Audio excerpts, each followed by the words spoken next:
Good morning, gamers. Happy Friday. Happy Valentine's Day. Oh God, I always forget to close the door. This is a normal thing. 1 second.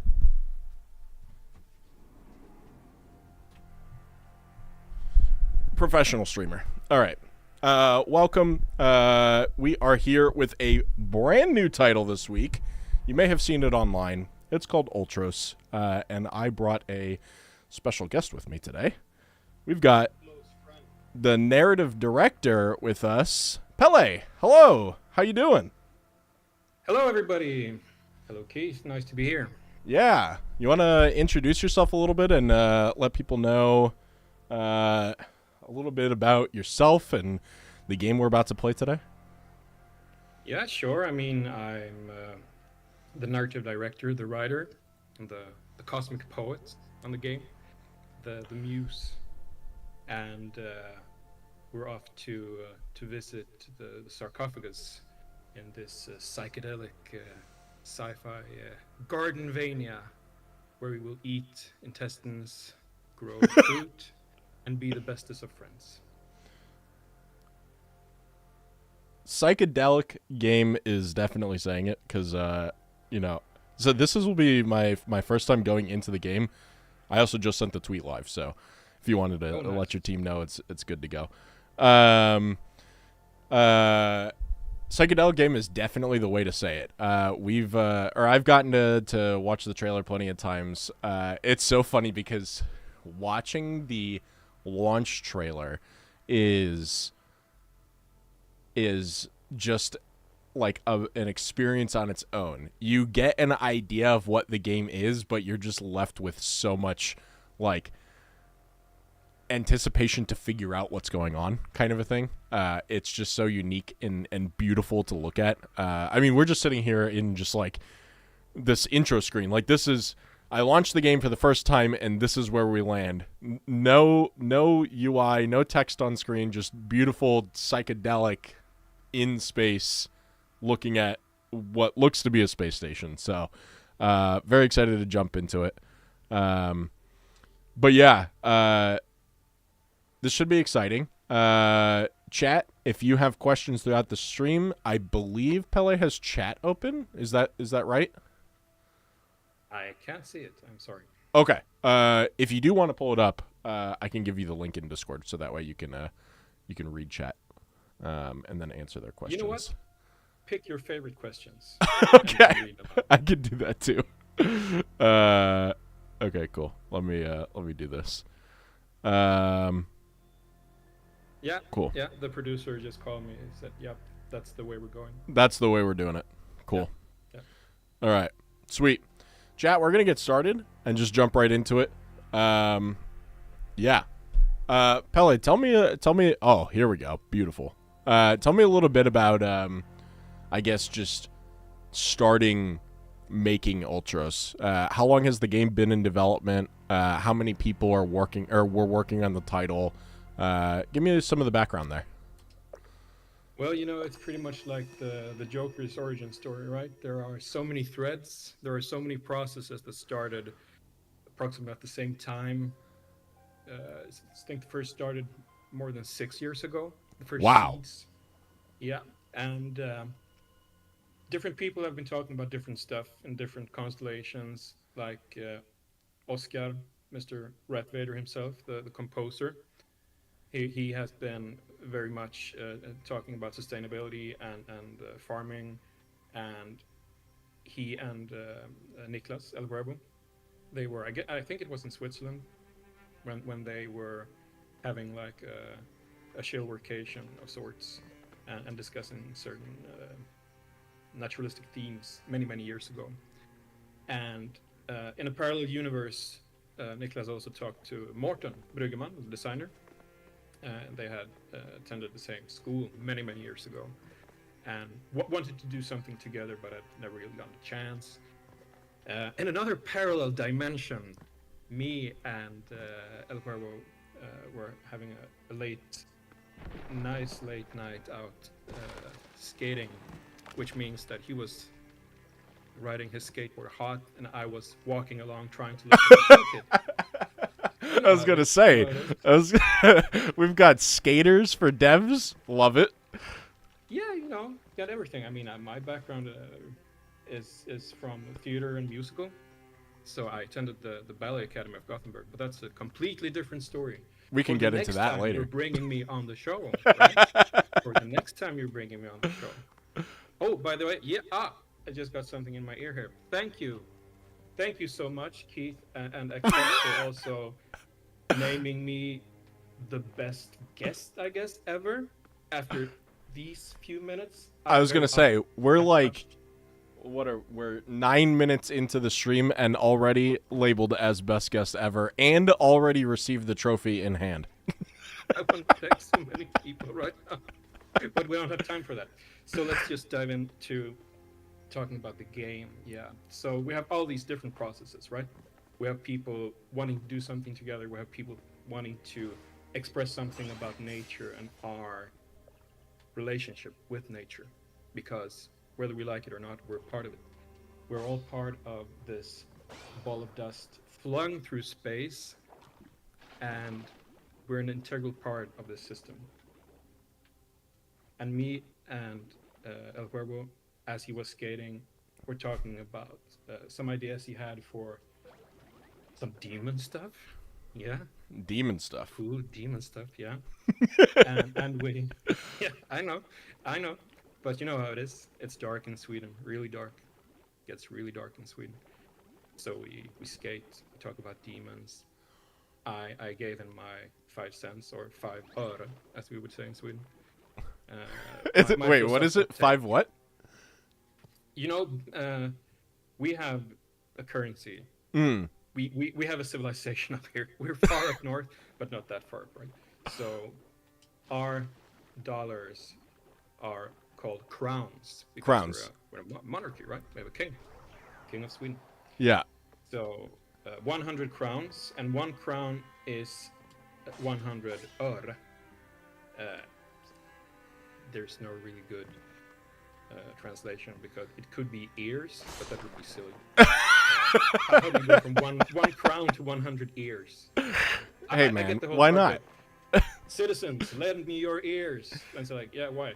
Because I'm going to buy some milk. It's like, that's just crazy. So let's rewind the tape and go back to that fateful night when we were talking about skating and demons, right? Skating and demons. Skating and demons, take 2. So he had envisioned making something about demon that, to be able to defeat it, you didn't have to use, or you shouldn't use, any violence. You should have a peaceful path. You should pass through the demon without doing any harm to it, and thus getting enlightened, I guess, and going further into the game. Yeah. You're saying no violence, but I'm out here just slashing through these Choices, things. Choices. I haven't given you any direction. Hold on. Fact, I haven't even watched the screen. I'm so filled with myself right now. So I'm not know anything. I don't know anything what's going on. Let me just have it. Oh, okay, yeah. Oh, you killed that? Keith. Come on. What do you mean? It was attacking me. Sure it was. You also do this when you go grocery hunting? It's like, yeah. Oh, look, potatoes, man. I am not attacking potatoes at the grocery store. That's good to know. I'll write it down. He is strange but nice. Yes, there it is. I already saw a comment in chat saying that we need to send you guys a skateboard, one of the skateboards that are behind me, because we need to see some Ultros devs in their normal habitat of skating late night talking about demons. Yeah, cool. So let me just make a shout out. Hey, fellow kids. How you doing? And all that jazz. If you send me a skateboard, I'm sure I will be able to stand on it. But that will be brief. Well, And luckily these ones don't even have wheels on it, so I think you'll be okay for a little bit. my kind of skateboard. Bring it. I'm Rug already surf. I'm already lost. I'm just so entranced in the environment that I like am forgetting to like pay attention to which direction I should be going. I think I'm Follow supposed my to go this way. voice. Follow my voice, Keith. Oh, there is a map. Boring. But okay, let's use Temple the to map. the Motherhood. Okay, I figured it out. I gotta go right. All right. You cannot say boring for a map. The chat does not want to see me lost within the like gameplay 5 minutes into the stream. Are we not all lost, Keith? Are we not all? Wait, do I have to go up? How do I go up? Well, if you can't, it's probably for later. Probably. I don't know. No, the good thing man. about developing a game is that you only have to play it like 300,000 times. Is that all? But when you have, you can totally forget about it, right? So I think I've mentioned it. I think in some other interview, like, you know, Indiana Jones' father, he says like, "I wrote it down in a book, so I don't have to remember." And this is where we are. So okay, so bringing Oh, I found a little hidden space. Oh. As you do. Oh. Okay. We're learning. Oh, found another little hidden space. I don't seem to be able to double jump, so I think that might be a later. Okay. So narrative director. So tell us about writing the game. You know, there's got to, bringing in a narrative director for the game, there's got to be a lot of background behind, where we are and what we're experiencing. You want to talk about, what it was like writing for Ultros and kind of like what... Oh, I saw a little thing. What it was like, trying to design this game for someone who'd be interested in playing something that's, action RPG, Metroidvania style, and really getting to experience a storyline behind it. You know what, Chad? While Keith is getting lost, as he is right now as we're talking, I'm so lost. how it was writing for this game and for such a magnitude of impressions when it comes to like artistic directions. When we left off earlier, we were skating, right? Demons skateboarding in the middle of the night. That was more than 6 years ago. And then people were working on things. Some people were working on it together, like the core that was going to be the Haddock team.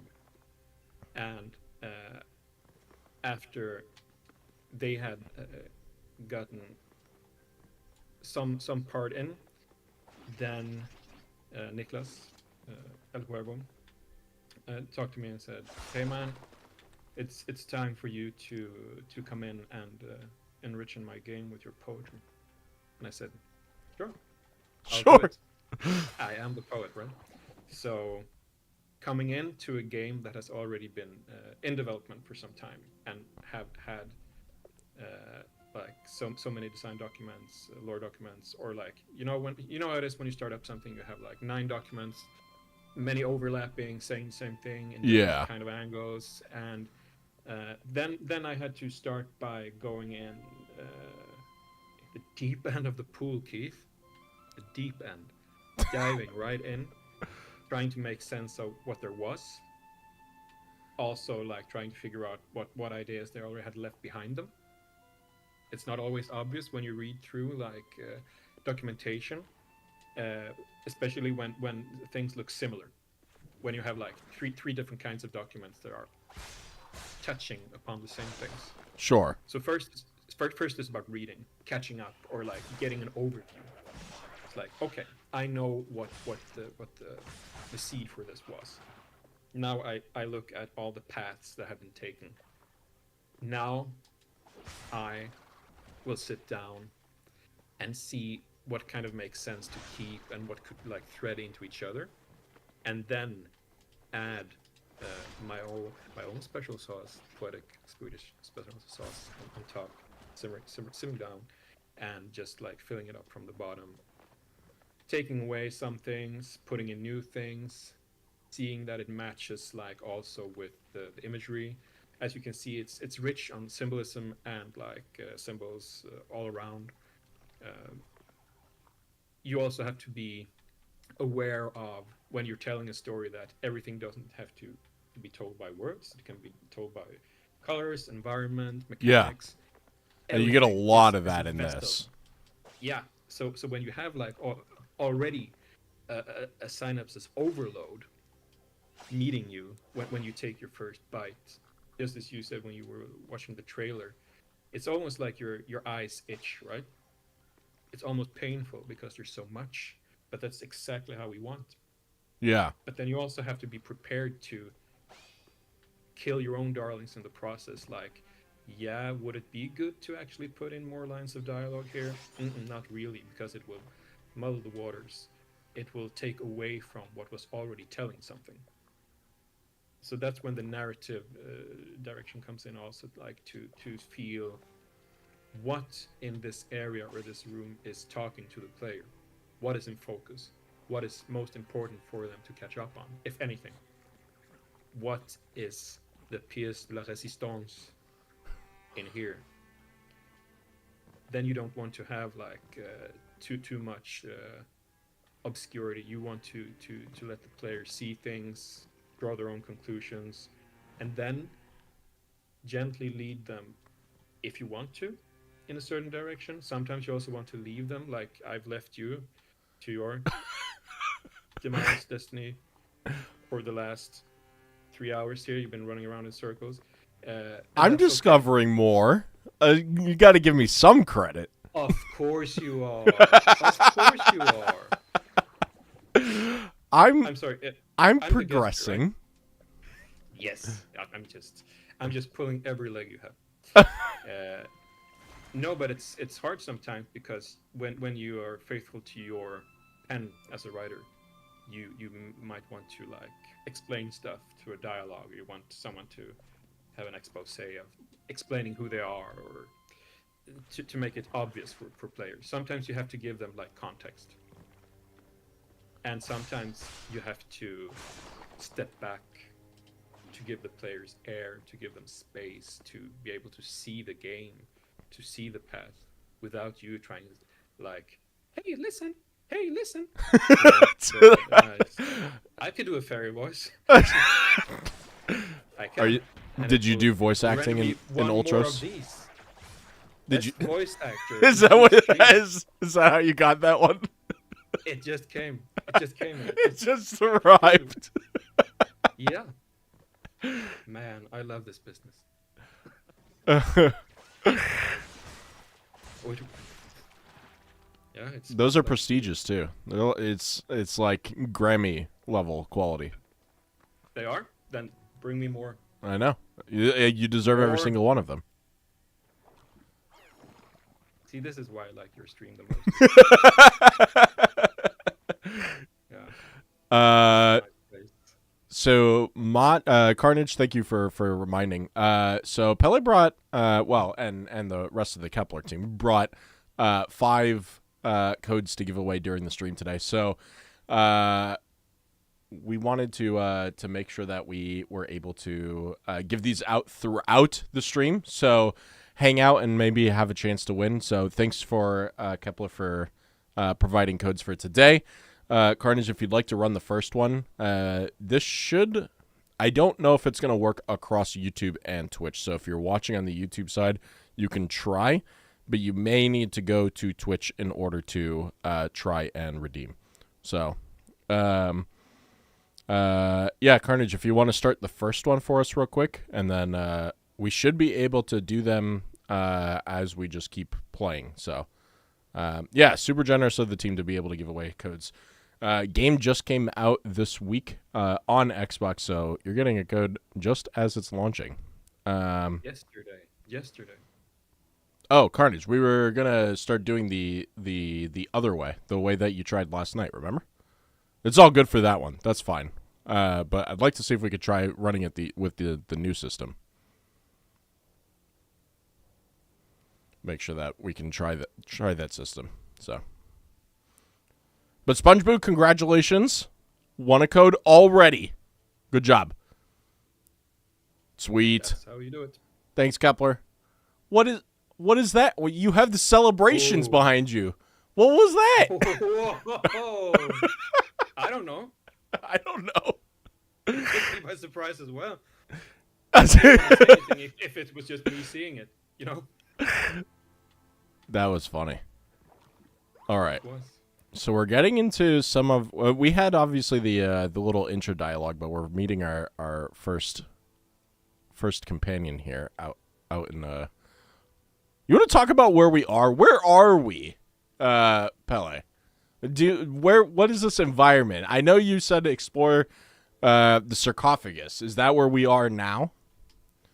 In short, we're on a cosmic uterus adrift near a black hole. Okay. And it's a space station. Okay. Yeah. So you mentioned the sarcophagus earlier. Is that something we're getting to? Is it like the universe as a whole? Well, you want to talk about that a little bit, or are we keeping that a secret to the gamers? No, I mean we can state the obvious that you are in the sarcophagus, and Okay. in the sarcophagus there are several realms, and Okay. different realms with different dwellers, and let's just say that each realm respond to the dweller and also transmorph in line with what the dweller carries with him. There's so much that goes on screen. It's crazy. And you have me in your ear also. So I know. much There's so much going on. It's crazy. But you know, I think it was like in the words of a certain Mr. Scratch from another popular game, I'm not afraid to be the center of attention. So I'm sorry, not sorry, Keith. Oh man, every environment that you walk into is just so pretty. Everything is also hand drawn. Everything has a purpose. Everything. It's so pretty to look at. And everything is so subtle too. Like even though like everything is beautiful, like even just spotting that little thing on the ground to say, "Hey, go down this direction." So subtle, but and it was kind of like why I was lost before, because I wasn't. I mean, you know, we're obviously doing an interview at the same time, so paying attention 100% to the game is not exactly there. I'm paying attention to the conversation and chat as well, right? But you know, gamers who are playing may not catch it the first go around, and then they're looking around and they'll spot it and just be like, "Oh, how did I miss that the first time?" Right? So that's funny. Let me just also say then, on a serious note, we also have a lot of accessibility options for blurring things out, less colorful, focus on the player. We have an abundance in our menu. Oh yeah, we've got a bunch of tutorial screens. Yep, we also have a very, very massive accessibility. I think it's on the main screen when you start, or maybe you can also do it from here. Wow. Yep. So, desaturated background. Oh man, you guys really. Yep, that's a thing for me very important nowadays, especially nowadays when you make games. You have to think about your audience, and you want people to be able to enjoy your game, your work of art, what you want to present people. You want them to be able to take it to their hearts and to want to play it, want to go through it. And then you also have to think about early in development how we can fit in the best possible accessibility options. Absolutely. And it's something you need to do from the start when you start developing. It's harder. You further you wait, the harder it gets. Yeah. No. I mean, that's awesome that you guys were thinking about this so early on in development. Because yeah, you're absolutely right. You know, I've been in game dev a long time, as it sounds like your whole team has been, considering this is a 6-year project. The Oh, core of the team is really a veteran team. yeah, Veteran game devs from the cold north. yeah. Oh, I just discovered that there's like you can hit an enemy into other enemies. Oh, that's sick. That is sick. Again with the violence key. Everything is destructible. What do you mean? That doesn't mean you have to destroy it. Keith. Oh, it absolutely means. Oh, who's Everything this is drinkable. It doesn't mean I have to drink everything. guy? Or That does is a it? way to put it. Everything is drinkable. Oh. Let's just say it's water. Yeah, it's water. Carnage is the next one live using the new system. Everything is drinkable. Okay. You can quote me. Put it out on the Xbox front page. I'm just gonna. I have a whiteboard next to me. I'm just gonna write that on the whiteboard. Everything is drinkable. I'll take 10% from now on. Thank you very much. So Merchandising. for viewers in chat, we have we're running the new giveaway system, so that way it doesn't accidentally pull bots for winners, because then we have to run the giveaway again. So if you are watching the stream and you want to enter in for a copy to win Ultros on Xbox, all you have to do is just type !ticket or ! I think enter also works. If you'd like to do that, Carnage will pull a winner every, I don't know, if you want to do like every 10 minutes, Carnage, that would be awesome. And then just give me a heads up if you can ping the ID account so I can see that you're going to be pulling a winner in the next couple minutes or something like that. Just make sure that people know, so that way they can enter in beforehand. Yeah, I mean, okay. So we have how tied into I mean, you're the narrative director. You should have an idea of who each of the characters are. So let's talk about the hero. Who are we? Do we get to learn a lot about ourselves as the player in the game? I think what we really wanted for was to let the players meet the environment with as blank as open eyes of someone that just woke up there not really knowing, did I crash here or were I always here? So we want to put you in the shoes of that very same feeling. Yeah.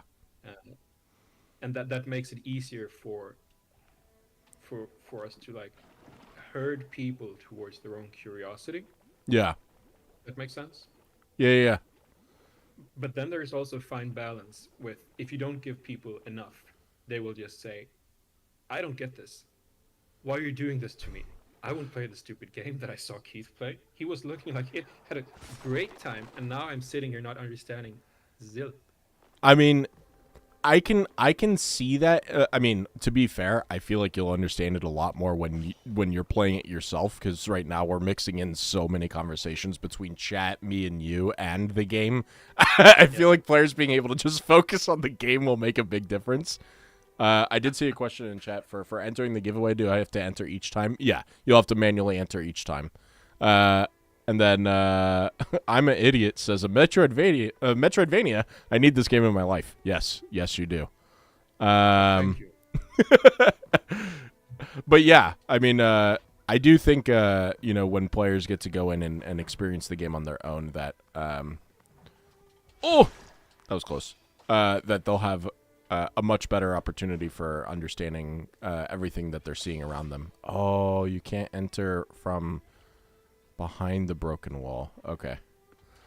But at the same time, when you develop a game and you test the game and you try things out, you also become blind yourself.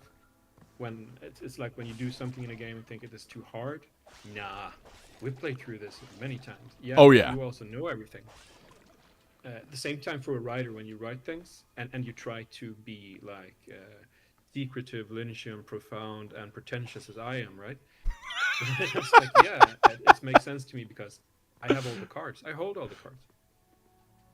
But at some point, I also have to to remember that if I make it too abstract, then people will just say this is baloney, or you know, That's another a word nice way to put it. or the yeah, but you told me this was the Peggy 7. So we're trying to like scale down on the grown-up words, right?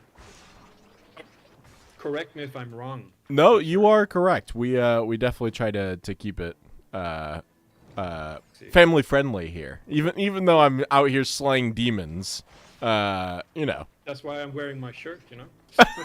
Peggy. Yeah, you should see our pre-talk before this. It was wild.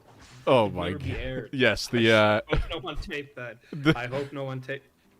the show before the show was a little crazy. Ah, shucks. They have it on tape. They have it on tape, Keith. How would you say you and I elope to Vegas, right? Is that what we're doing after the success of Ultros? You're coming over to Vegas. We're gonna go hang out. This is where it's headed, Keith.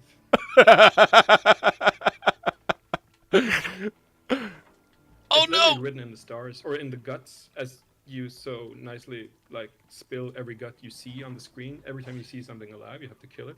So a sign. actually, I kind of want to touch into that a little bit, especially as we're going right into a cutscene. Maybe I shouldn't. You do as all the other people do. You just click past all the written nice stuff. It's okay. It's okay. No, but this is a good example of when I, as a writer,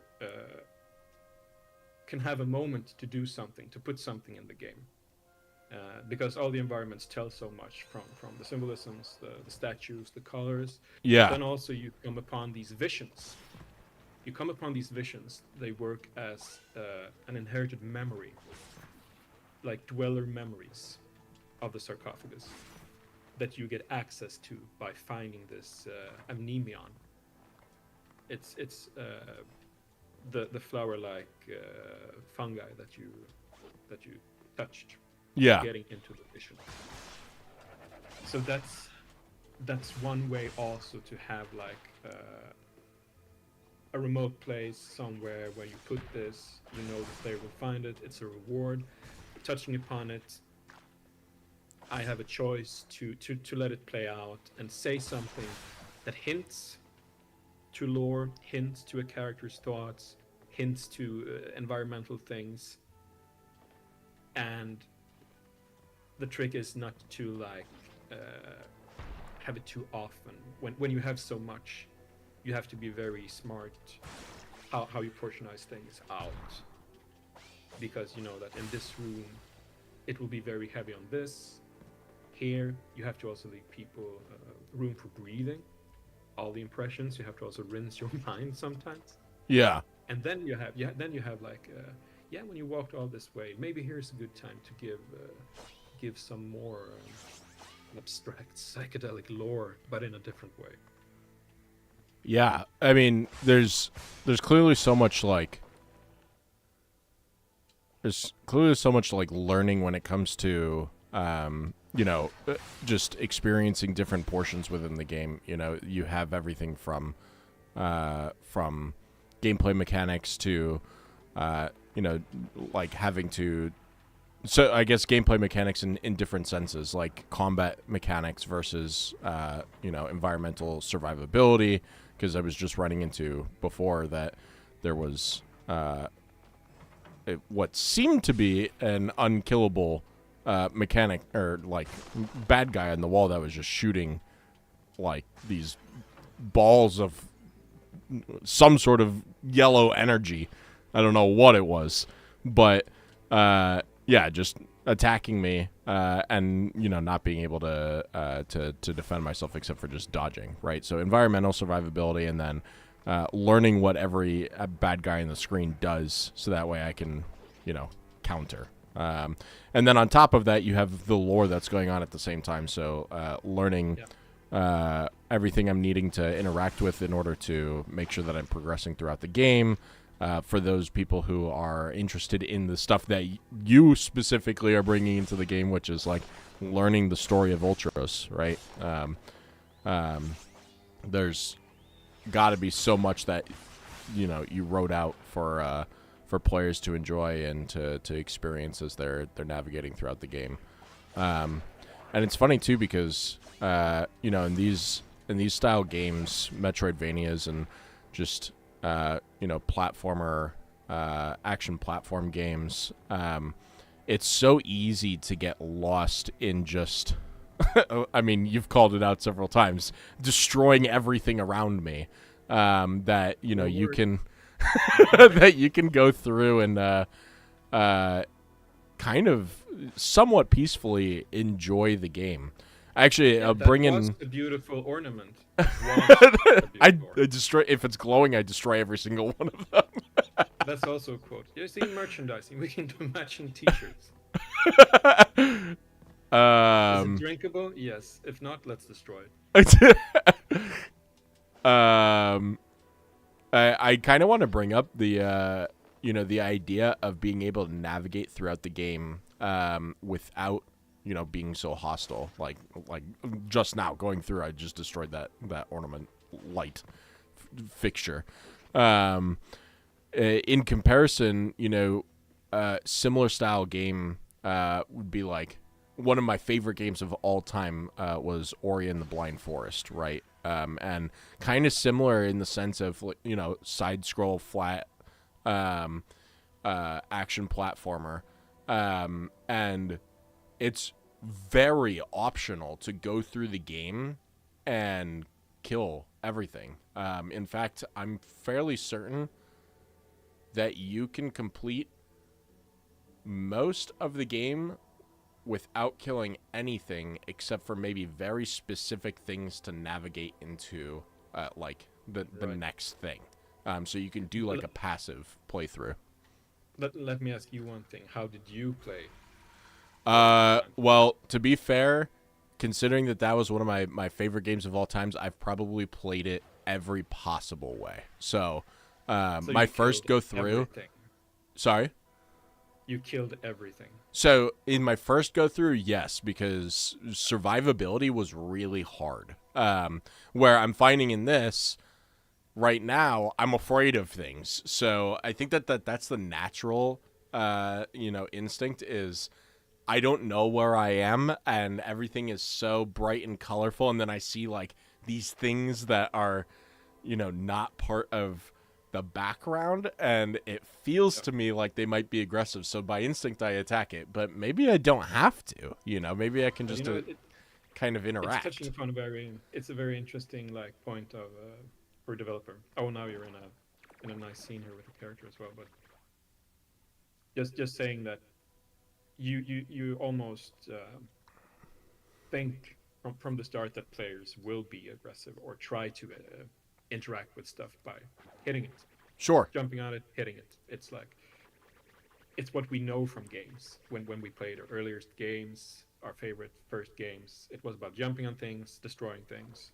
So it carries over how we play games. Yeah, as well. Absolutely. You take your learnings from a previous game, especially within similar genres, and you apply that into the next game. So I bet that you guys took a lot of that common knowledge of how players are going to naturally interact with it and bring that within this game itself too. Because I don't have to be going around and smashing all of these ornament lights, and I bet there might be a reason not to as well, even if it's as simple as achievements, right? A lot of games will put in achievements for, passive playthroughs or things along that line. But sometimes it's in the psychology of learning, going through it like a brute for the first time. I'm not pointing fingers here, but that's also how. Okay. We're friends. We're friendly basis. But that's also how you learn. Shush. That's how you learn that there are other ways to play the game. Yeah. So no. Absolutely. First step is always make them want to play your game. Oh, we are getting into curious music now too. Yeah. And music is also because, as I mentioned before, the composer Rat Vader, Oscar Rudelius, I worked with him before, and he is one of the absolute greatest composers in all of Sweden when it comes to game music. Has he done music for a game that maybe some of our chat might recognize? The Gunk, maybe? Image and Form, Flash Thunderful game. Okay. He has also, when we worked on, I was the audio director and writer, and for Steamworld Quest, he also had some touches of music in there. But I also worked on like Ken Show is a game, and he is a master of storytelling with music and sound. Absolutely. So when you hear something in the music, pay attention, of course. Oh my Some god. games, now, Keith, do as you always do. Oh no. Whoa. This is your moment. This is your Oh moment. god. The Pull out have your to break the shield. blade. Oh! Oh no. Dive, dodge, dip, and dive. How was it?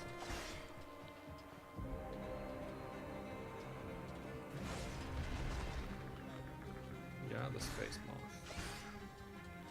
Enraged beast. I don't think Now, I'm see, doing here so. is a hint for people to maybe want to interact in combat. And you can, of course, eat stuff. Oh! Yeah. Replenish health. That one. There we go.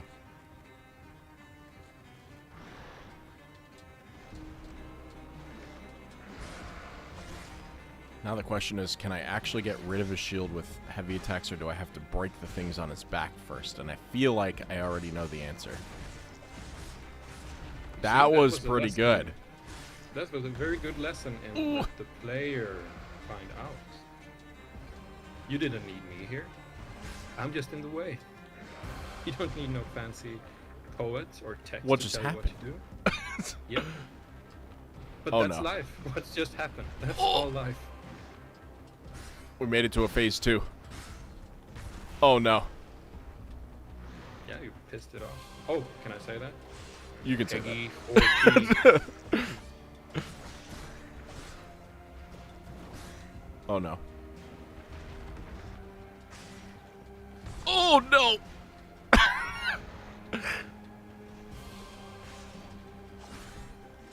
It does not take you very long to get to a first boss mechanic here.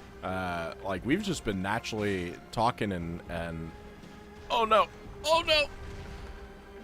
And me not learning nearly enough by paying attention deeply. Oh no. Phase 3. And we're already Selling here. yourself short. Oh no! Wait, no, don't die. You should eat something. Yep.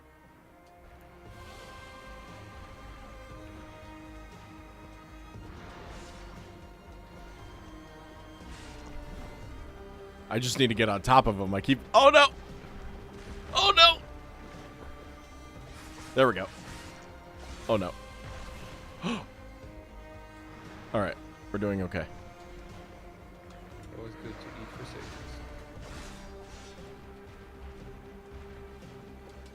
I'm stuck in the corner! No! Insert joke, nobody puts Keith in it. Did I get him? We got him. Oh, man. That was hard.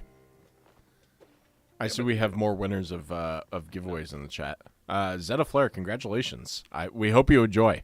And again, special thanks to Pele and Kepler as a studio for supplying codes for giving away today on today's stream.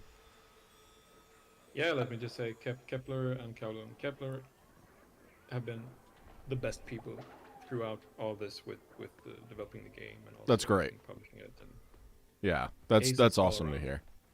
Yeah, it's not often that you find that when people are also, you know, it's about being professional. You have to be professional when you work with people. You have to have like a professional relationship. Of course. But when you find the people behind it, that Whoa. takes it and elevates it, and it has just been a beautiful, beautiful journey. Okay, hold on. You're saying don't be aggressive every time I go somewhere, but like I'm walking right up to this guy, and it just says slash this open. You're No. telling me that I don't have to do this, but it is so tempting. Temptation. Uh, Go with your. Trust your feelings, Keith. wait. That looked bad. Oh no.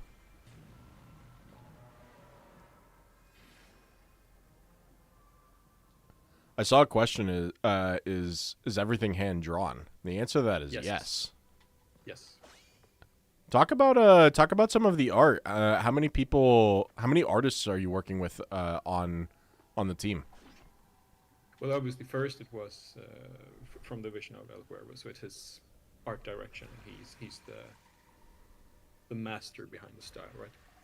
And then he had a small art team, and when we were at our maximum with animators and art, I think it was 4 more artists. Man, it is crazy to think that that's not even that many people for how much you're seeing in this. There's just so much going on. And I imagine, like there's some like repeatability when it comes to like, types of things that you're seeing in the background kind of a thing, but I imagine that there's just so much uniqueness to everything too. Like this is the first time we're seeing like this thing, whatever this thing is, and especially whatever it's doing now. Yeah, I mean, I have to give a great shout out to Yvette, to Kai, Roberto, and a brilliant team, graphics team. It's beautiful. It really is. Chat, I'd love to get some of your questions in. I don't want to hold Pele out too long here. Just as a heads up, Pele, we asked you to be here just for the hour-long stream, but I'm going to keep playing the game throughout. So you are welcome to stay as long as you want, and I'm happy to keep chatting with you, but I totally understand if you need to hop out after we reach the hour-long point. So I can be around for a while longer. It's okay. Okay. Yeah, whatever you'd like to do. I just wanted to make sure it was out there. But yeah, chat, if you have copies of the game, or copies of the game, if you have questions of the game for the development team, ask them in chat. I'll pull some questions for Pele to hopefully be able to answer for you guys.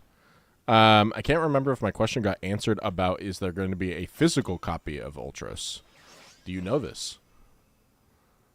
As in a physical copy for the yesterday's release on Xbox and Switch. Yeah. Or just I guess physical copy in general. Are you guys working on physical copies, even if it's not for Xbox, or if you do have plans for Xbox in general?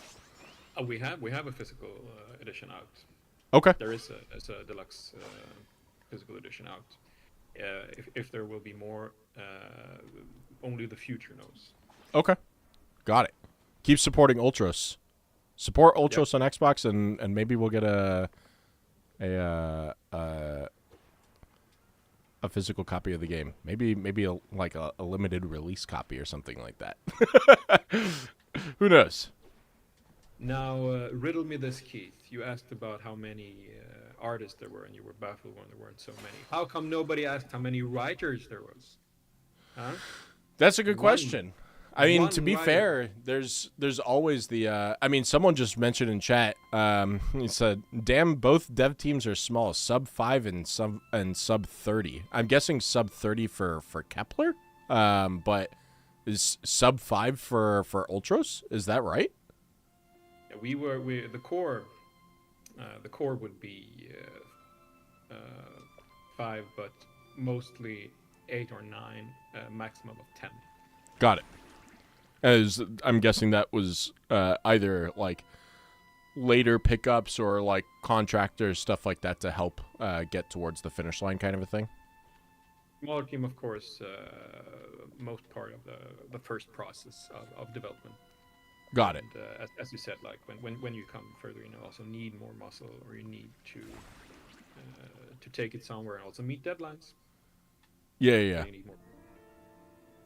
But it's also interesting because it's been a year ago now. It's wild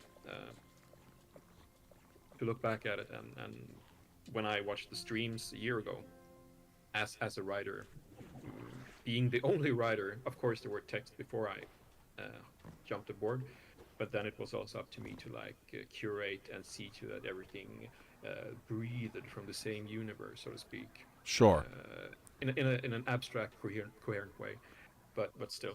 Yeah. There's so much to see and like so much going on. You want everything to feel cohesive, even with some of the like the chaos of that. What was the term? Like psychedelic, right? Psychedelic has a lot of that like natural chaoticness of blends of colors and state of mind aspect, but you still want things to feel cohesive. Yeah, it's the same thing with writing. You can just throw words on a paper and say that it was meant to be, or it's poetry, but it's not how it works. You have to have also an intention. You have to want something with it. Yeah, You don't have to know what it is from the start, but when you present it to someone, you know that you want someone to feel something, absolutely. or to be curious. Yeah. No, that's cool. I saw a question from Jade. Are there accessibility features? We actually discussed them earlier, and I just went through the menus just now. Hopefully, you got to see. Very important for us with the accessibility features. We have loads of them. Yeah, especially with like lots of things when it comes to like the colors, eyesight. the focus, Yeah, blurring things out. yeah. Even I just Motion adjusted also. the text to make it easier for our audience to be able to read. Putting simplified fonts in there just makes it a You little can bit less shaky. So take away the motion sway. You can take away things not to make people nauseous. I mean, so many different people have different like things they need help with, or yeah. yeah, And we really wanted to think about it from the very get-go, when you have so many impressions and you know that you have this smorgasbord of psychedelic itch that oh, you throw in absolutely. people's faces. Like, There's so much visually seen. It's not only when it comes to like the combat, but even for narrative portions, for cutscenes and for just dialogue, talking head moments or anything along that line, making sure that it's easy enough for gamers to be able to enjoy the experience is great. Now we see these guys, and the one that I already killed. I saw another question. Game looks awesome, but I was wondering if the game is best played with mouse and keyboard or a controller. Thanks. Do you know whether there like tends to be a preference in whether you play with a controller or not, or is it pretty friendly no matter how you play? you know what? First part of development, I played on my keyboard, and I would prefer it with a controller, but I'm old school. Gotcha. So it's about what you feel comfortable with. I would say that if you rock the keyboard and mouse, do it. Uh, Try it with a controller in your hand and see how it feels. But Yeah. it's Yeah. for you to dive in any way you want. I grew up playing both PC games and Xbox games, so I'm very used to playing with either. I tend to play more like RPGs with mouse and keyboard, but then more action combat games or shooters I tend to play more with controller. And just playing right now with the controller in hand, it feels very natural. Controller layout is pretty much exactly what you'd expect out of it, and feels appropriate. So I think I mean, I wouldn't play Doom with anything but a keyboard, right? So that would feel wrong for me to have a controller in hand. sure. But then you have also people, of course, that started out that IP from another game, further in the series, and there's no wrong way of playing. It's just your way. Absolutely. Yeah. I move so fast. You are. I did see someone in chat put hashtag team inverted, and I just have to let you know that there is a wrong answer. Well, or as we skater kids say, goofy foot, man. No, I'm just playing. You inverted controller people. I can't do it, but I know some of you guys have somehow the capability of playing that way. It's crazy to me, but if it works, it works, I guess. It just means you're extra cool. Extra cool. Yep. Let's see. Chat, what other questions you've got? So can you remap buttons? I imagine. Well, I mean, I haven't tried for controller. The controller layout feels appropriate for keyboard and mouse. Do you know the answer if you're able to remap buttons? Honestly, I don't remember. Okay, no worries. Yeah, we won't be able to answer every question within the stream because obviously, we only have one developer here and he focuses specifically for narrative development. So, for gameplay mechanics, Yeah, like I'm not a controller real settings. developer. I'm just a writer. Not saying that at all. Let me remind you of my, abundance of qualities. Right? You didn't forget about these. This is the third. This is the third one, Keith. What was the And third one thanks, for? By the way, no, it was just for being a good sport. Just for being a good sport. That's a good award. Yeah. Oh, this room is making a little bit more sense now. Okay. I feel like I'm supposed to go down. This is a good example of like when you try to nudge people too much in a certain direction, try to answer too many questions from the start, instead of letting people getting small pieces of the puzzle here and there. It's not for everyone, of course. I get it. It's also a choice in how you tell things. It's very, very much a choice. Discoverability is a good thing, though, right? Like leading players in a direction without exactly telling them what they need to do allows for players to especially for like player accomplishment, right? It feels good to want or to discover something on your own and not be handheld the whole time, right? It Even is Valentine's Day, so hand holding, I get it, but we're in space. all right, he's got me on that one. Today might be the day. Uterus. Today might be the day for hand holding, so he might have gotten me on that one. That's funny. Sweden, 2 points.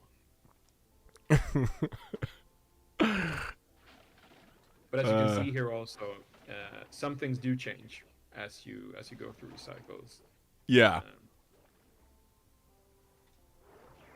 Go back to that demon.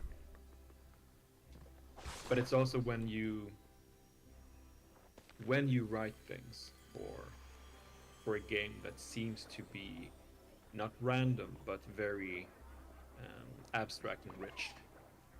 As I said, sometimes you really have to make your choices when to have text, when to say this, or when to let the environment speak.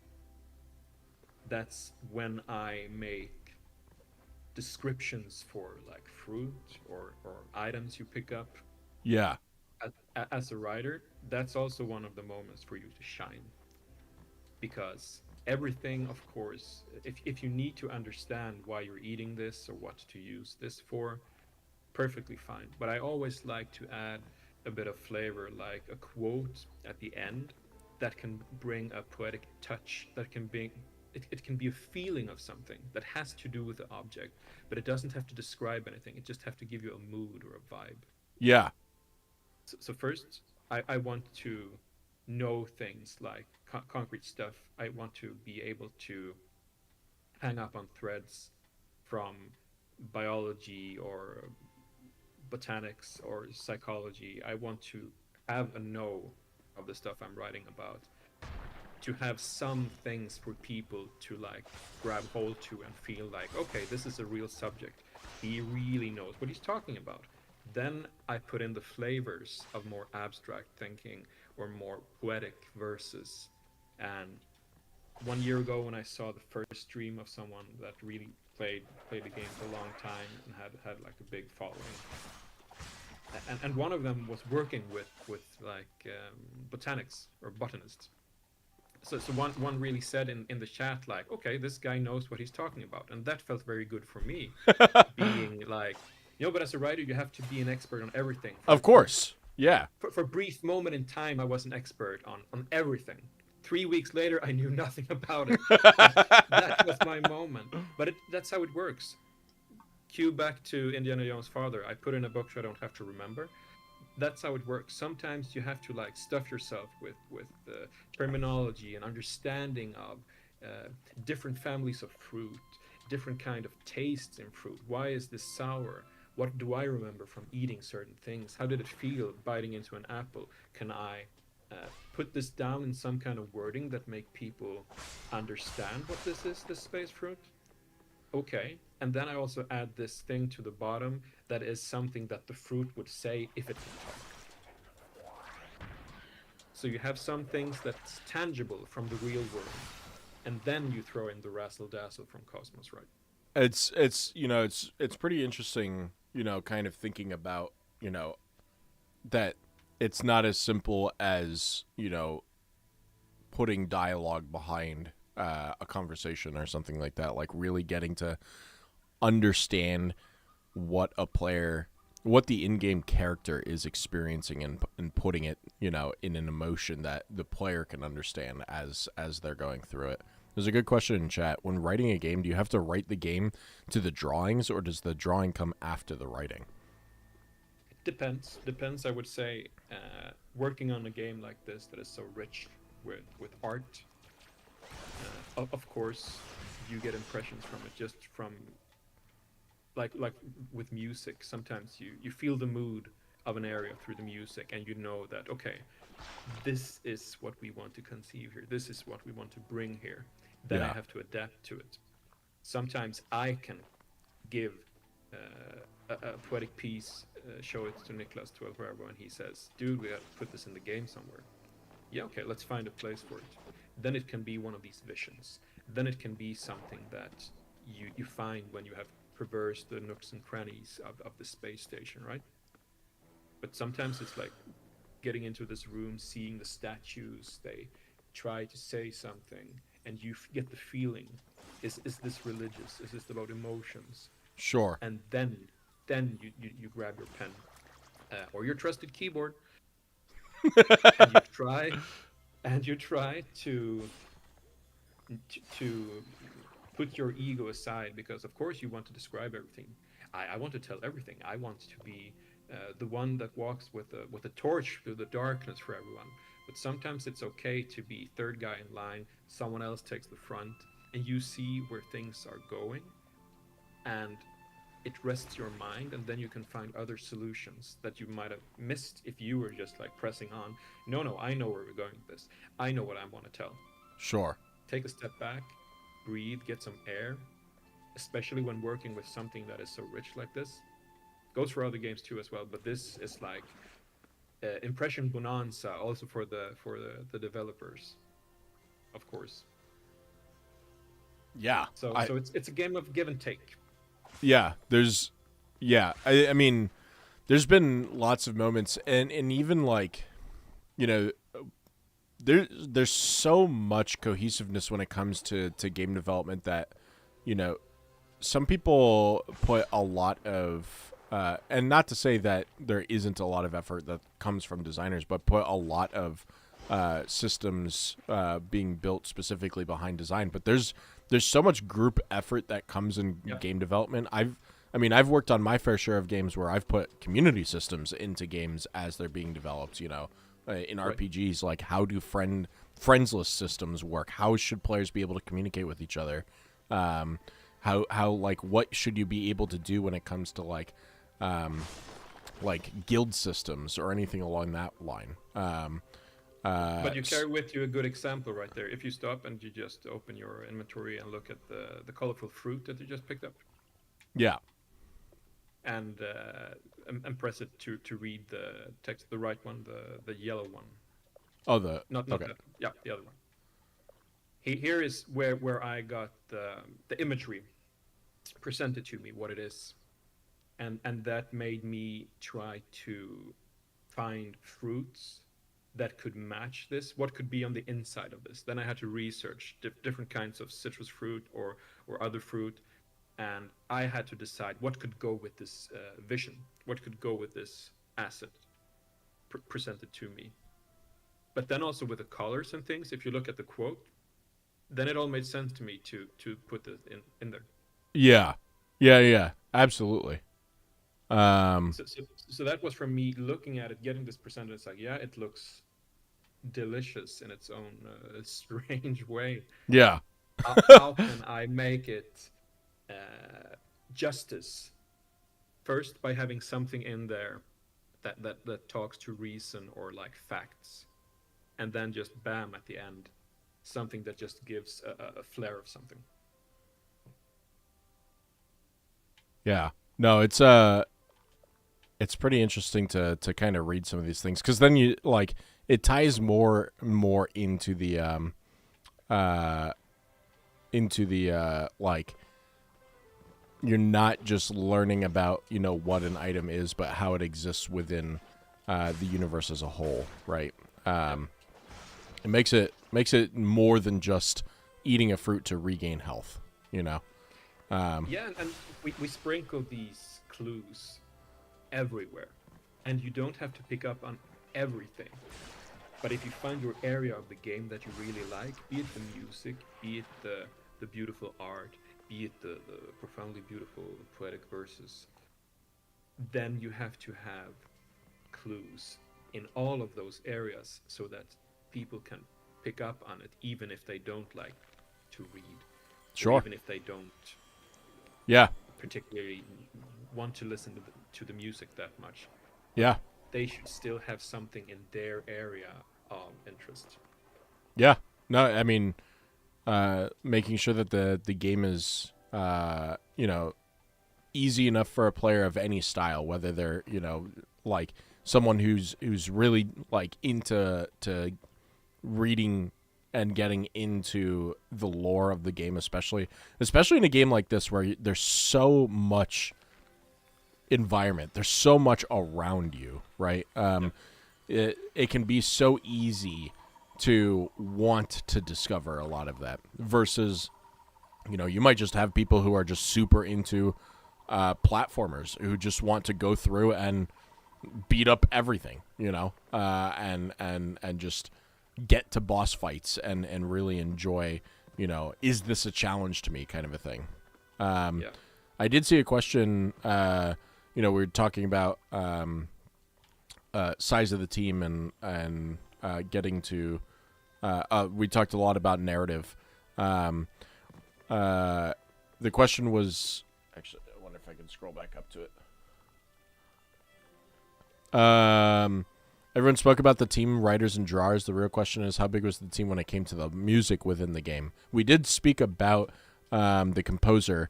Was that a one man show as well when it comes to making music, or does he have like his own? I don't even know, like music designers and sound effects artists and all that.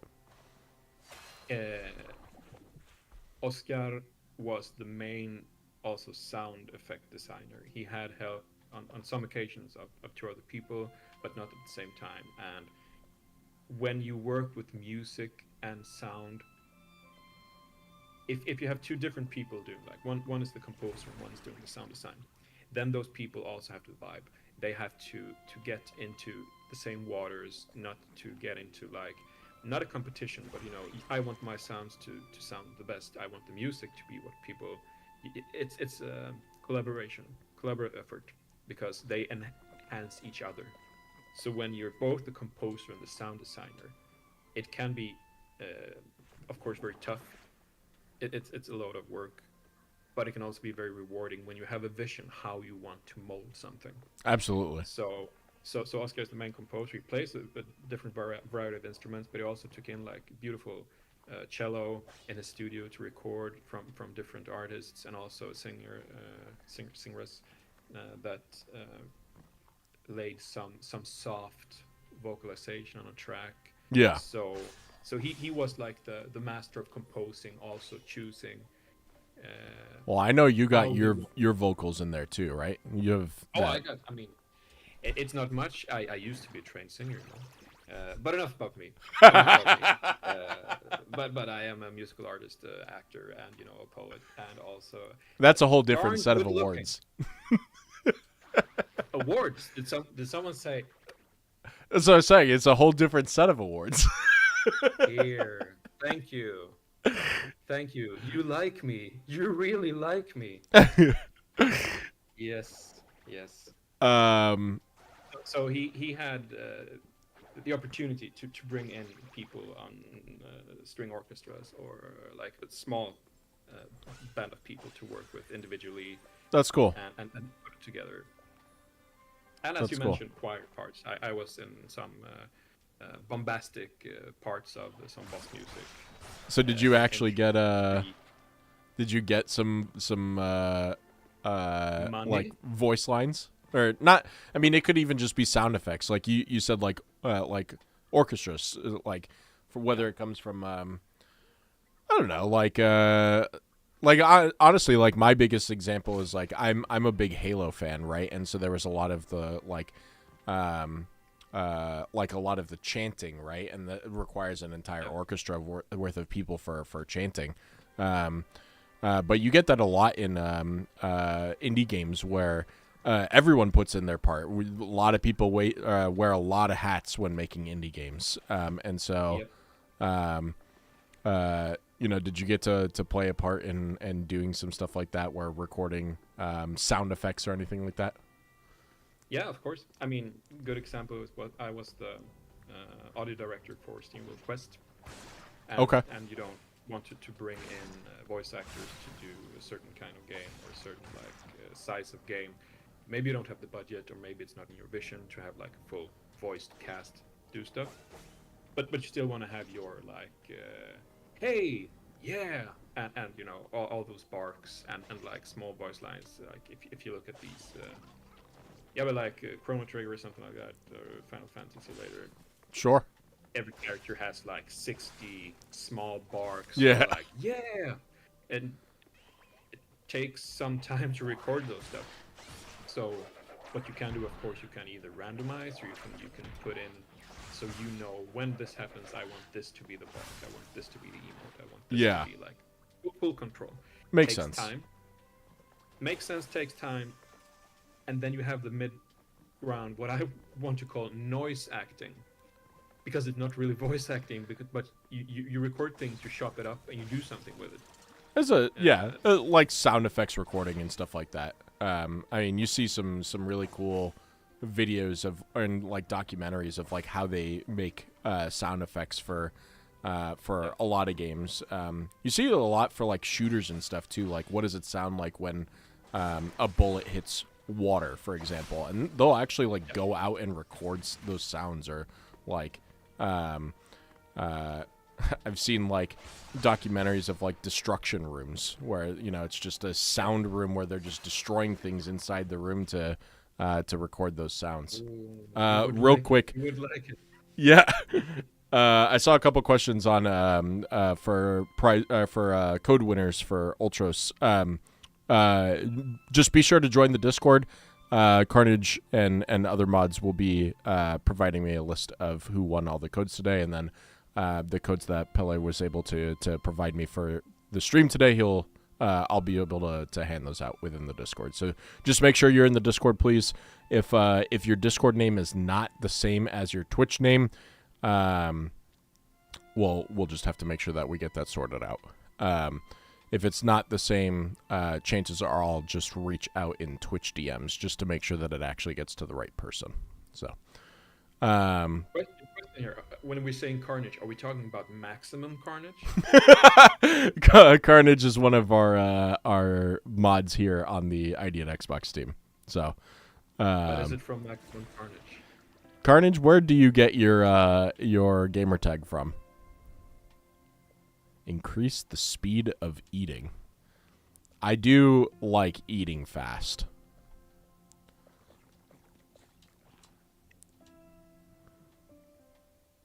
They can link Twitch and connections. Sure, yeah. Not everyone is gonna do that though. But if they do want to do that, then that makes it even easier. Carnage is all over the place. I see where it comes from.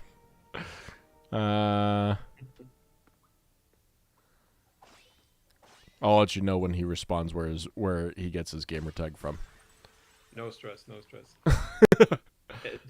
backtrack a little on the noise or voice acting, I have Yeah. a couple of characters that I noise act or voice act in the game, of course. And then it was during a workation when me and Oscar decided that this is the time and place to record something. So me sitting under a bedspread in the warmth of a Swedish cabin with a microphone and trying to do muffled sounds that could like mimic something gooey was very interesting. And he went to the Peruvian rainforest to record stuff. A lot of nice animals and nature That's cool. sounds and everything like that. Yeah, it's a completely magical journey. He's also a person you should really take to the show and talk to about music, about sound design. Yeah, I mean happily. Oh no. Yeah, I love doing this sort of stuff. Like getting to bring, like, in game development, it's always a pleasure getting to work with developers and making sure that we can get their game onto the platform. And I live in the unique space where I started as a community member in gaming, and then I became a content creator as a streamer, and then worked for a publisher.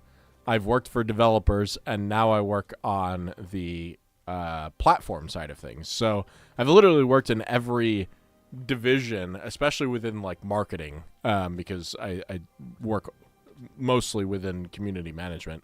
But getting to work on every side of things, this is one of my favorite things that I get to do in my job, is getting to bring developers to the community and just kind of like share the fun in making games. Because it's always so hard. There's like being able to steal some of your time or any of the developers' time becomes so rare.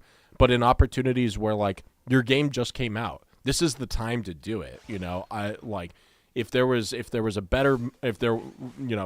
a better time to do it, it would be now. Like the game just came out on Xbox. Let's talk about it. Let's really get it in front of our community and showcase how great the game looks.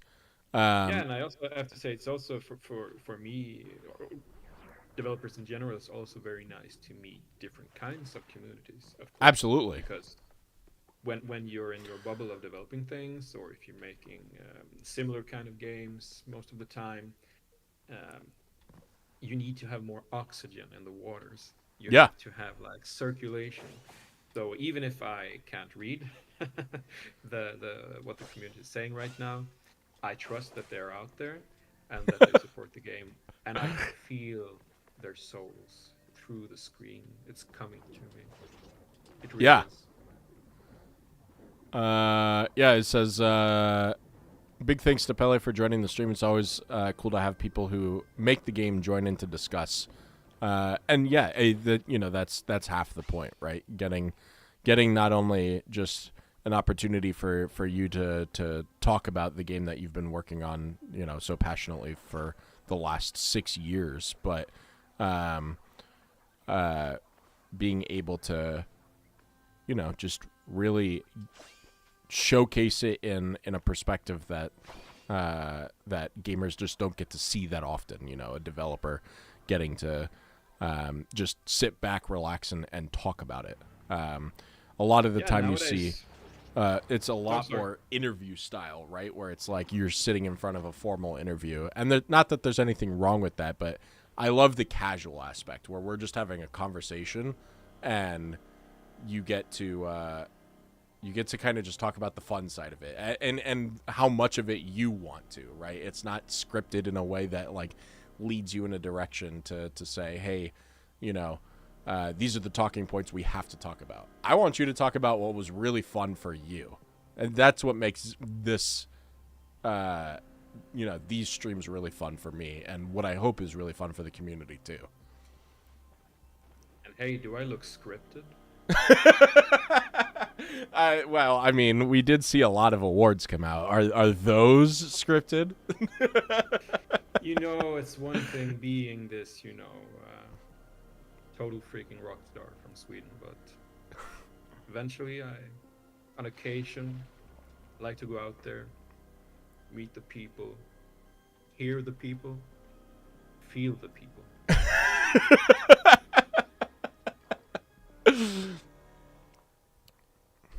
Are you proud of me, Pelle? We're really navigating through the game right now. You thought I was just going to get stuck within the first 5 minutes and that was going to be it. Keith, I you know. could be making enchiladas right now for all I care. I would still be proud of you. That is pretty specific. Maybe I'm hungry. You could be. It is getting late for you over there. So. It is getting. How do you say it? It's getting hungry in here. That doesn't make sense. Beyond dinner time. Another thing that's really good about doing these things is that people also get a chance, I feel, to have a face on the developers, whose Sure. games they're playing, and to see also that there's real people on the other side. I'm not saying that every community has people in them that are venturing towards a toxic way of interacting with stuff, but sometimes people don't really think about the people that create all these things, that put in all these tears and the sweat and the blood, real blood, real blood, to actually create. Those are the sound effects sessions. Those sound effects recordings get dangerous sometimes. We can call it that if that makes it easier for you. It's recording sessions. Oh, new enemy. Yeah, see. No, but it's we coexist, just as we do on this planet. Just like the environmental part of the game, we wouldn't be here without each other. So why not try to make this more friendly? To Sure. make it more elevating. And sometimes people forget, and you see a lot of rage about very stupid things. It could be console wars. I mean, it could be like, oh, I don't like that I have a choice in this game of playing with two different characters. Why, God, why would you do this to me? It's like, wait a minute. Is this really a problem? Or is it about something else? I mean, sometimes you don't know what's going on, right? So, yeah. But so every chance you have, you should try to have that with you when you interact with people, that they're not out to get you. We as developers, we're not out to get the audience. The audience is not out to get us. So please, mutual respect and cosmic love. I mean, I'm glad that you were able to come join us today. It was actually very last moment. I think I sent out the email to you a couple days ago, just saying managed to get Ultros into our stream queue this week, and reached out to see if you guys had someone available, and I'm glad that even just getting one person on the stream is amazing. So. I appreciate you and like how much time you're willing to be here for us. So, I'm happy to be here. I'm thankful to be invited. Of course, also it's very nice to that people want to engage with your creation, and people are curious and people want to talk about it. If I can help temper that curiosity or sprinkle it with some extra, you know. I feel. Why am I fighting a good guy? Oh, It- she's gone. She might not even be good. It might be a false illusion. I'm actually curious. Before. Oh, we still got a little bit of time. I was checking what time it was. I'm curious on inspiration that, when it comes to. Actually, I mean, I don't know how much. I mean, maybe you know. Oh God, he hurts a lot. I know a lot of things, Keith. Okay, so then I'm curious when it comes to inspiration.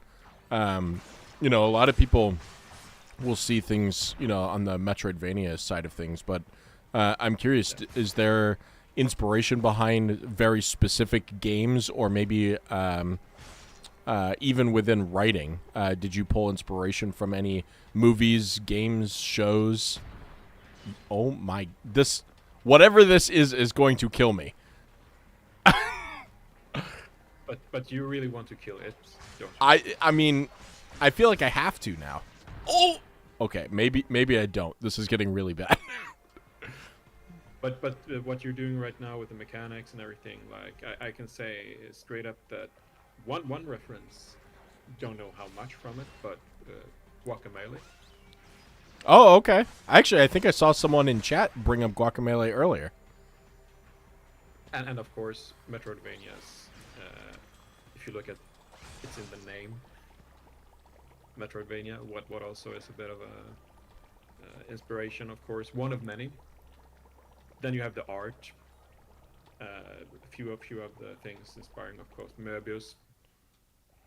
And you have, I think, very very technical drawings of fruit and vegetables. I think it's from Ernst Haeckel. What is it For from? me, Ernst Haeckel. I don't know if I know that one. Duck Duck Go It. Oh, okay. And then when I wrote things for it, I'm very much David Lynch fan. But of course you can't out Lynch, and you can't just bring that vibe to something that's already brimming with so much abstract and psychedelia. So you have to choose your moments when you go full Lynch and when you just bring some flavor of it. But the real thing with Lynch for me is that everything don't have to be explained. Sure. That's Yeah, the we were big talking thing. about that earlier of Yeah. player discovery. Oh my God. Player discovery is a good thing, and over explanation. Oh no. Over explanation. Oh, I can't roll underneath him. Oh no. Okay. All right. Over explanation can kind of. I mean, we go back to the handholdy aspect of it. I might die here. I'm dead. And it's okay. That was first death, though. We're almost 2 hours was. in. First death. Yeah, I'm impressed. I mean, also by how you played it from the start. I was trying to distract you all the time by saying stupid, strange things, of course. But it's rolling along nicely. Oh Yeah, no. but it is really about when to try to explain something. Some things you have to explain in a tutorial way because you want people to understand mechanics. So you have to put something in there for them to master certain moves. Sure. But then you can sprinkle clues about the rest, and you can bring a vibe to something. Someone's saying something that just makes you go, "What?" But what in a good way, not in a "this is badly written." People would say that anyway. Yahtzee said that when he was playing. How dare you, Dev? Yeah, but Yahtzee saying that, oh, this writer had a thesaurus for Christmas or something. I was like, yes, totally, I did, but he didn't want to answer me when I wrote it. So That's funny. but it's with a purpose. It's not like European English badly written sometimes with a stiff upper lip. It's with a purpose that things are stilted in a way sometimes to get that kind of feeling across. Sure. It's not because I'm bad at what I'm doing. I could be bad anyway. Who knows? Because the game is successful, right? So who cares? But for me, there is a method to the madness because I have the choice. I'm the editor of what I put in there. It has to fly, and it has to fly together with the other things. Yeah. I saw a gameplay question. Are the space chairs save points? They are. I love that you called it space chairs. I love it too, and yes, they are. Chat, let me get some last questions in here. We're gonna be calling it in about 20 minutes, so I want to make sure that we get any discussions in there that you're wanting to learn more about Ultros.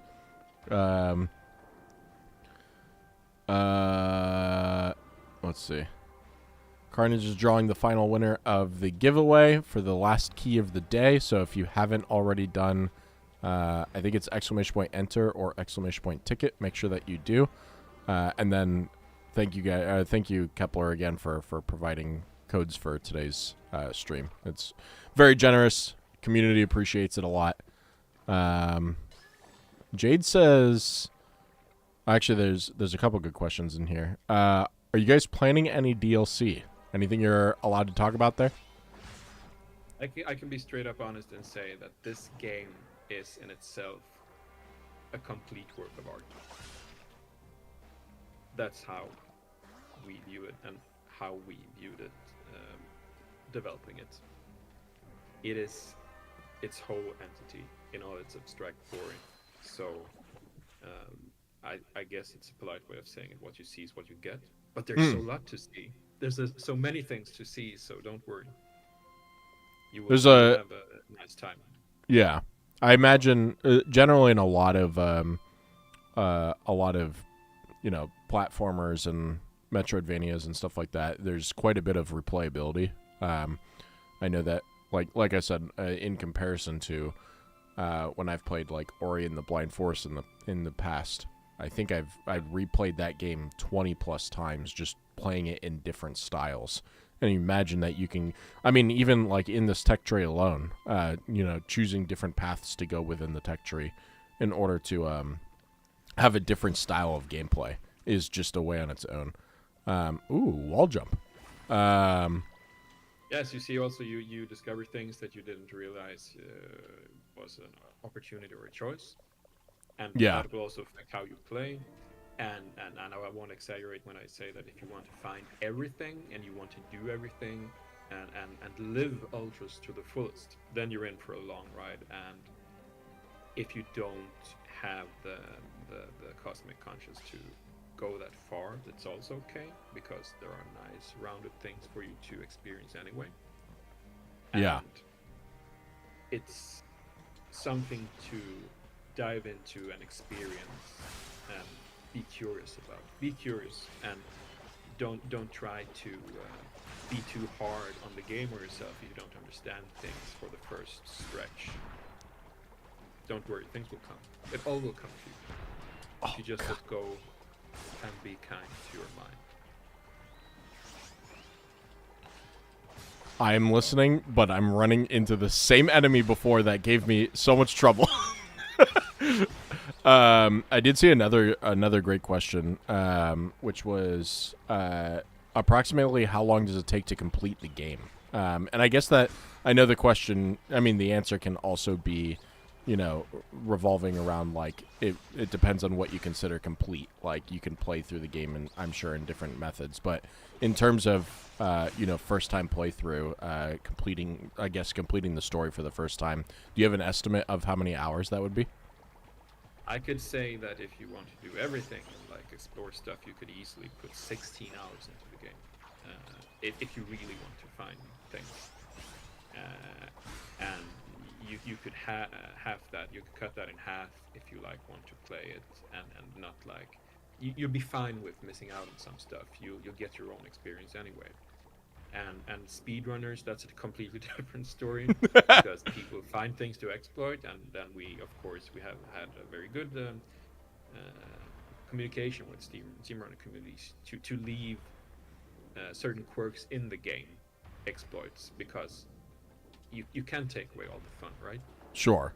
It's it's its own living entity when people try to break a game.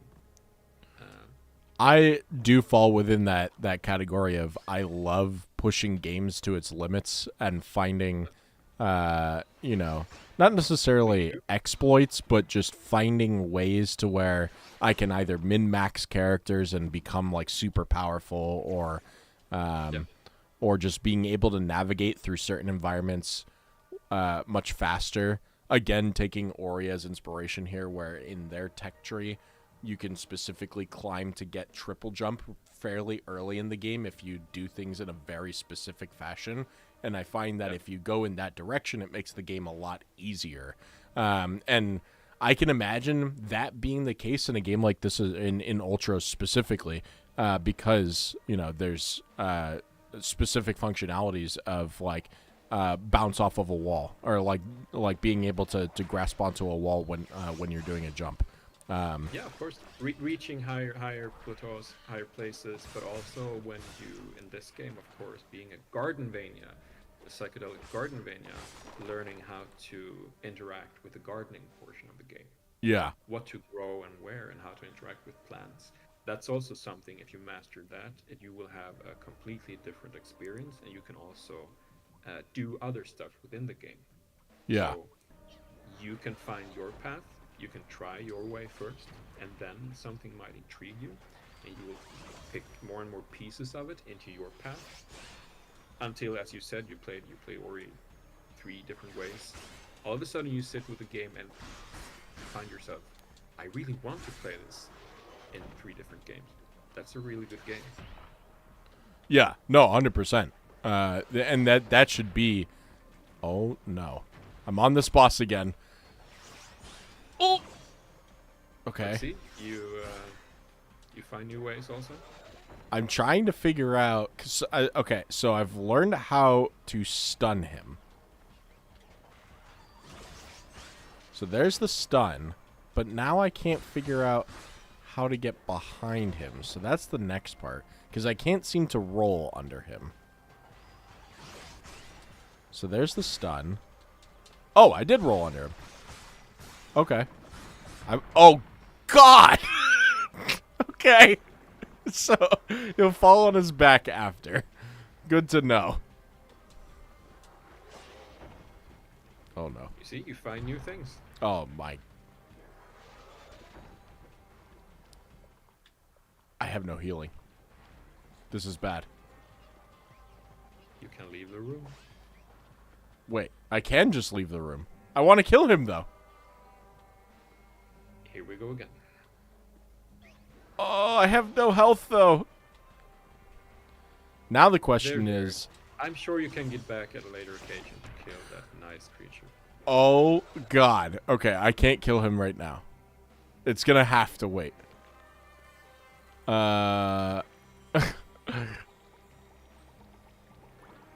Yeah, I'm gonna have to wait on that one.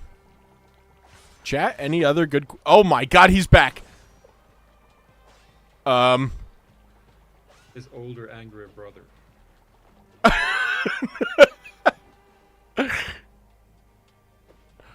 Any other question? Oh no! Oh no! No! No! Oh, I'm dead.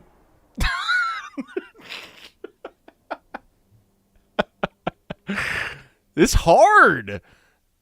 Ah. Sorry, not sorry. It's so good though.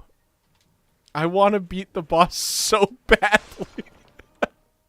I also just discovered this room. I don't think I did. Wait, why? He's right here. Now it makes me question if he's even a boss, because I don't know if it's the same one or I just happened to find 3. And they're just regular enemies. I also don't know what to do with this thing. Boom. Roll. Attack.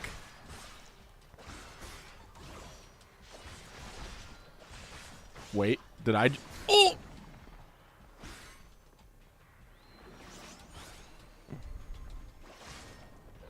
Okay, it's not even a boss. I'm just bad.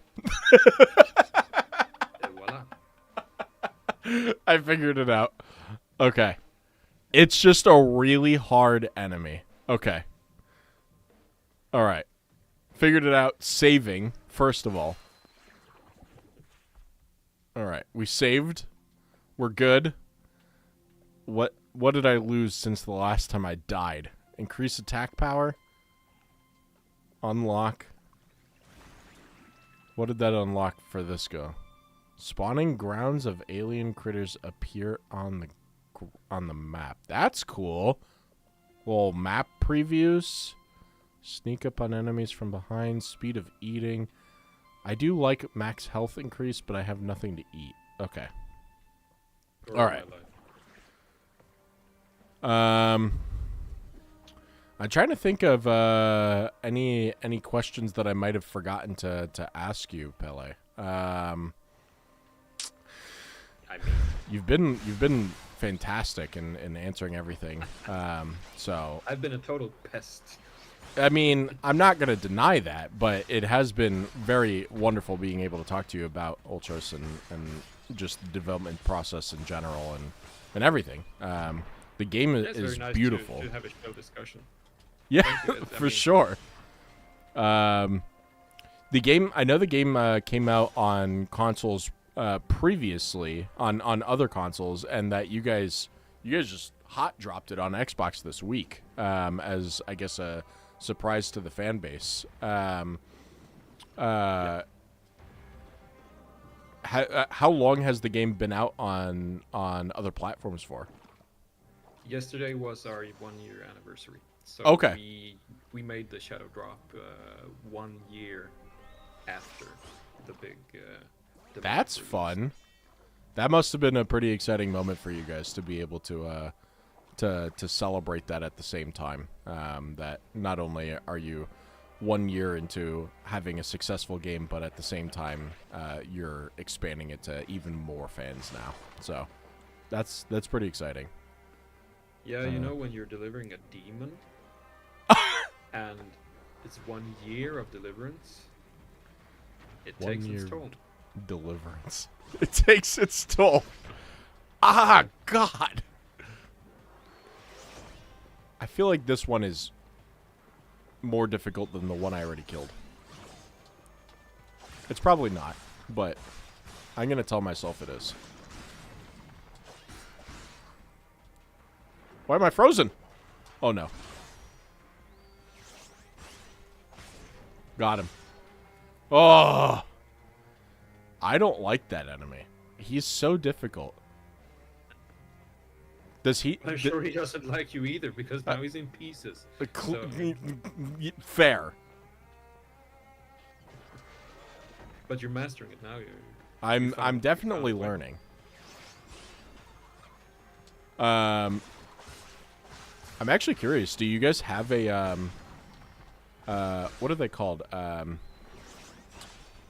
forget what they're called. God, it's like a.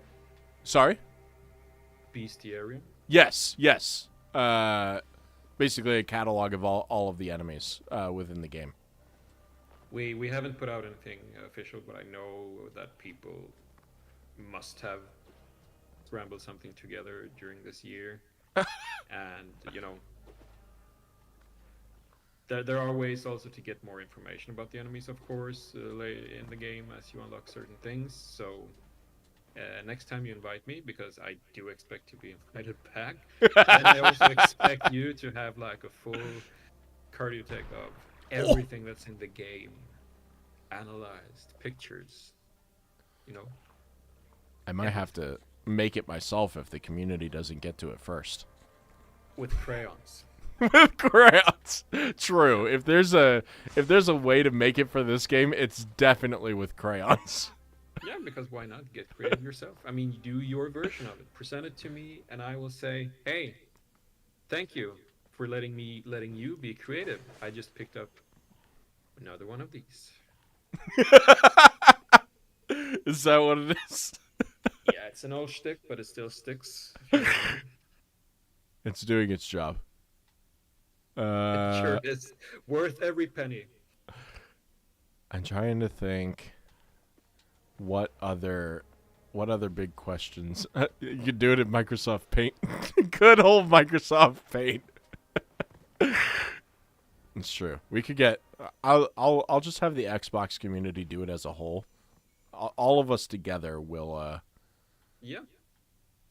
Because why not? I'm looking at this map and I don't know. Like it looks like it's above.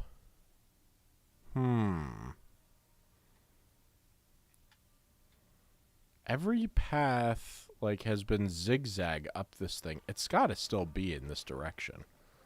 I'm just missing it somehow. We're making our way through.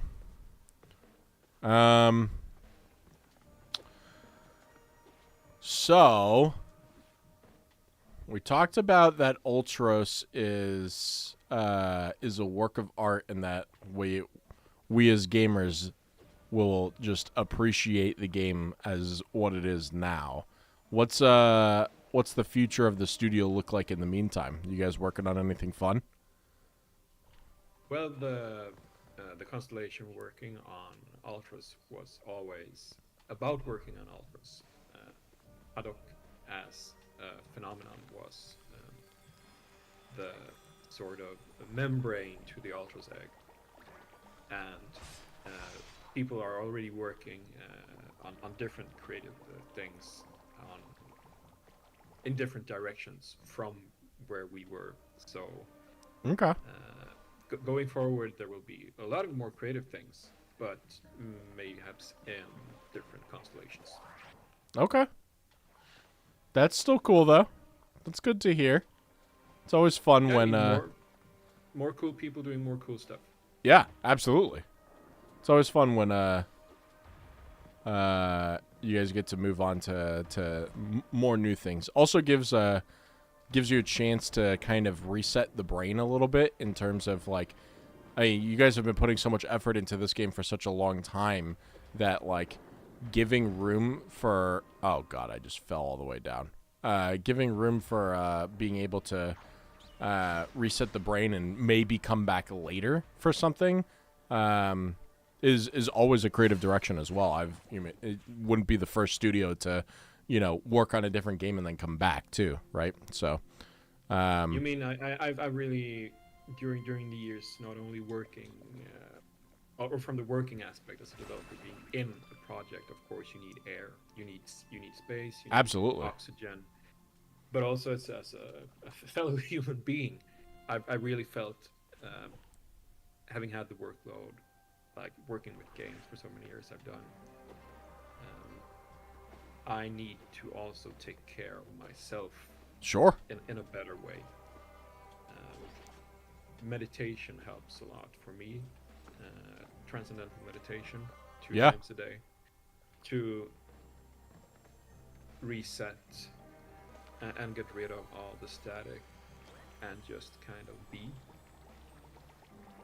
And it has tangibly helped me when the workload and life itself has been heavy. Yeah. Then that has really, really helped. So whatever helps you get away from everything to like help you get back to your own center. Take the chance. Sure. Right. Now the question is, when you do your meditation, are you doing it with an environment that's as beautiful as what we're seeing here? All the colors. Do you surround yourself in a room with a lot of beautiful lights and backgrounds? In all the rooms I'm the beauty. Fair Jokes enough. aside. No, jokes aside, no, because I do it with my eyes closed. I want to have like a dark environment. So Nice. Okay. stepping away from whatever sound there is, closing a door, sitting upright in a couch or a chair, and then to have 20 minutes of meditation. No distractions, eyelids shut, and then some time to get back afterwards as well, to like rinse it out. 2 times a day, one in the Nice. morning and one when you have time in the afternoon. Nice. That's cool. I love it. All right. I am stuck here. I don't know how to get up to this guy right here. I really want to, but I've got like 3 minutes left in stream, so it's not going to happen this time. Chat, I actually think that I'm probably going to continue this next week because it's fun, and I am honestly addicted to trying to figure out how to navigate through some of these pathways. They are not easy, and You'll be less distracted when you play. and I'll be a little bit less distracted. Thanks. No, Hey. you were a great distraction. Wow. Whoa.